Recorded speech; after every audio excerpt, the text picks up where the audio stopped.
Welcome back. You're watching Showdown. I'm joined now out of Parliament House by Arthur Sinodinos. That is Senator Arthur Sinodinos, former Chief of Staff to John Howard. Thanks for your company, Senator. Good to be here, Peter. I've got to start by asking you the first obvious question. Why on earth did you decide to go into politics? You must have taken a huge pay cut on your salary. You had a great job in one of the major banks. Now you're stuck travelling to Canberra for half the year. And, you know, Abbott hasn't even bothered to put you on the front bench. What's going on?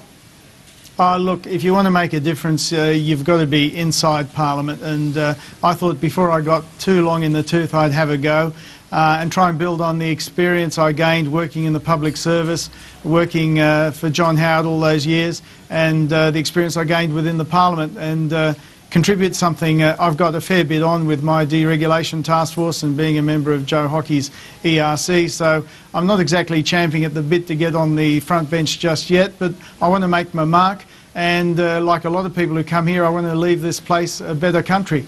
Let us burrow in a little bit deeper, though, because I understand the concept of making a difference, but you did that. You did that for over a decade as Chief of Staff to John Howard. Now, OK, you weren't an elected MP, but boy, you were right at the stratosphere of power for a very long time as his right-hand man in his office. Why take the extra step to become a representative?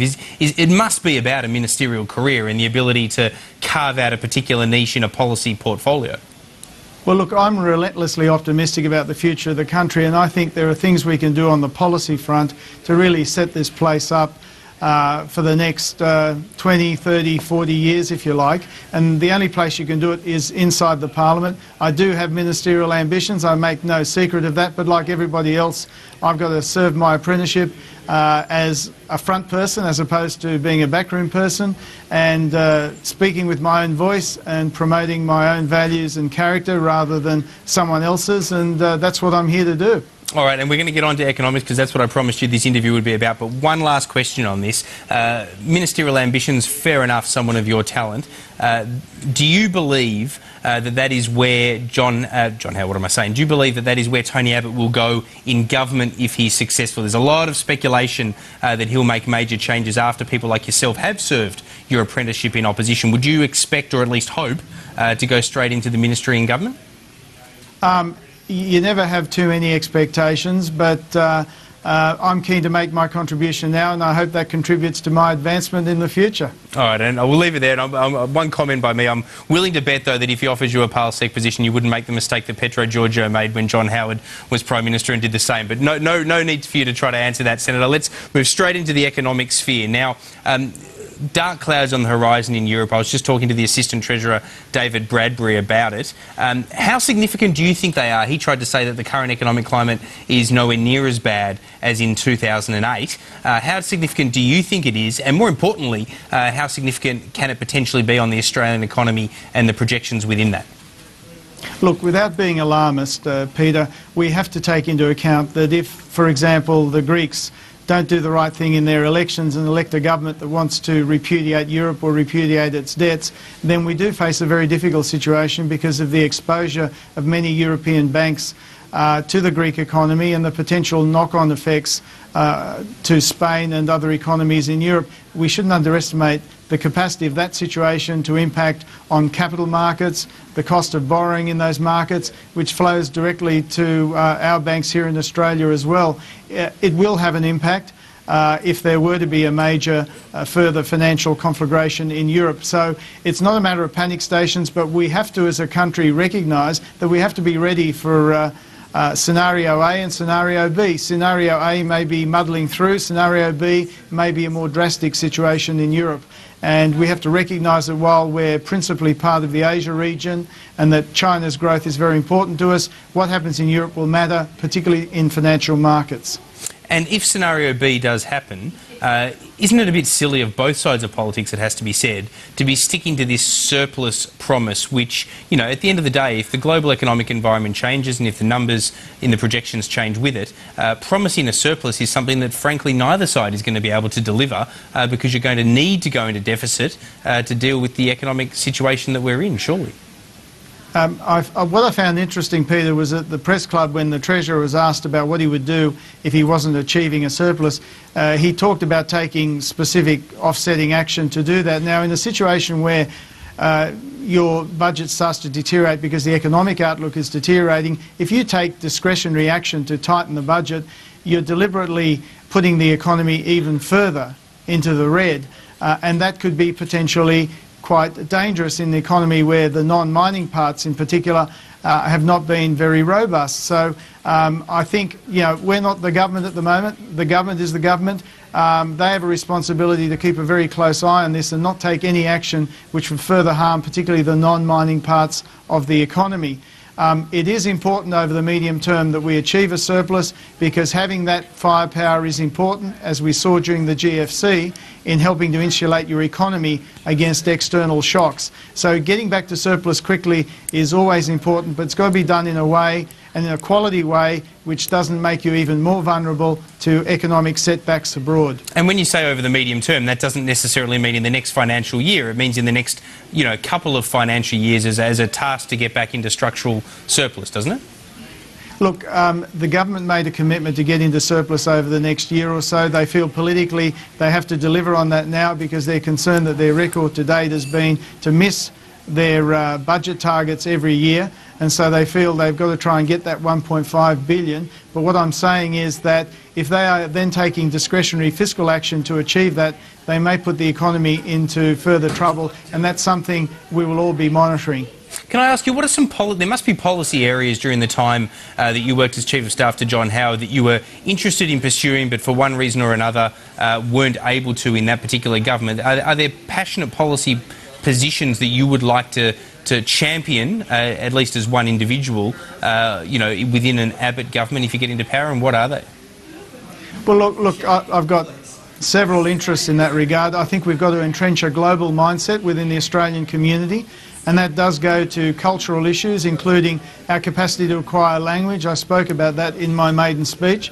I think it's important that we benchmark ourselves, and again I spoke about this in my maiden speech, against Asia in terms of our costs, not in order to cut our costs. We've got to raise our productivity, but the point is we've got all these emerging economies around us which are not waiting for Australia to succeed.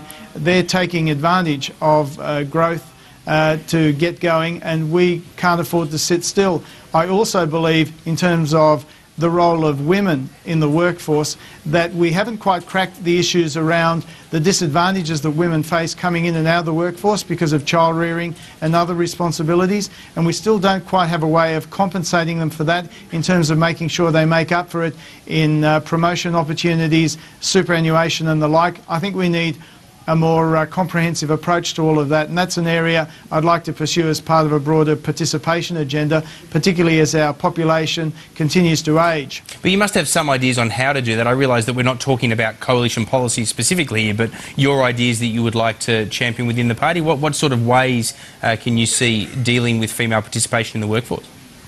Well, I think, for example, one of the issues has always been around the whole structure of family payments. Are family payments structured in a way which give people an adequate choice between work and staying home, at least for the first few years of a kid's upbringing, and then how you link those payments into measures which help to improve a woman's employability, so when they're ready to go back into the workforce, they've got assistance to help them get a head start and not fall even further behind their male contemporaries. A large part of that is the cultural situation, though, isn't it? I mean, it's things like getting more women into positions of authority in terms of the numbers and the percentages on boards and so forth, so that there is a lack of cultural barriers as well. And this leads to an issue of quotas, which I know that the Liberal Party doesn't support, but nonetheless, the cultural underpinnings before you get to that stage is one of the factors that you can approach as well, isn't it? Are you talking in terms of targets, you mean? Well, yeah, targets and really robustly trying to achieve them, even if you don't want to go down the formalised route of actually having quotas, really make that a sort of a government priority to address that kind of cultural underpinning to get more women in the workforce. I think having targets can be a bit of a statement of intent, if you like, but having quotas goes too far, because a lot of women, I find, hesitate because they're worried that they're then being selected because they're a woman rather than on merit. So what you've got to do is set targets which sensitise people in both the corporate sector and elsewhere about the importance of doing more in this area, and many corporates are trying to do more in this area, and then sitting down with them as a government and then saying, well, okay, what are the measures which from a government perspective can help facilitate those targets being met? And there's plenty of evidence from abroad that if you just set a target and say you've got to meet this and report against this, that of itself isn't enough. There's got to be government and private sector cooperation on how you achieve those. But you've got to show you're serious, and if you don't measure it, it doesn't get done. Just finally, before we run out of time, Senator, can I ask you to give us a bit of a perspective on the difference between trying to develop policy and detail in opposition with what are, let's face it, limited resources, compared to in government? You know, you've been right at the heart of government, where you've got access to departments, a larger deployment of political staff, the ability to seek organisations like the Productivity Commission to do studies. How much can we really expect of oppositions, given that they haven't yet got their hands on the levers of power that allow them to do so much more work in a policy sense?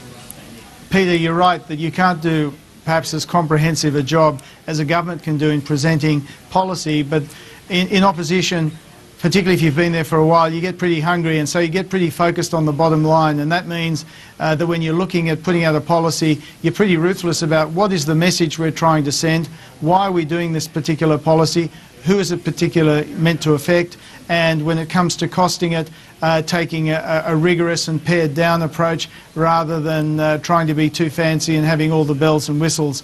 The important thing is to have a simple message, get it across, and clearly differentiate yourself from the government of the day and create a narrative around why you want to be the government, what has the government done wrong, and why you can do it better. All right, Senator Arthur Sinodinos, we appreciate you joining us on Showdown. Thanks for your company. Thanks a lot, Peter.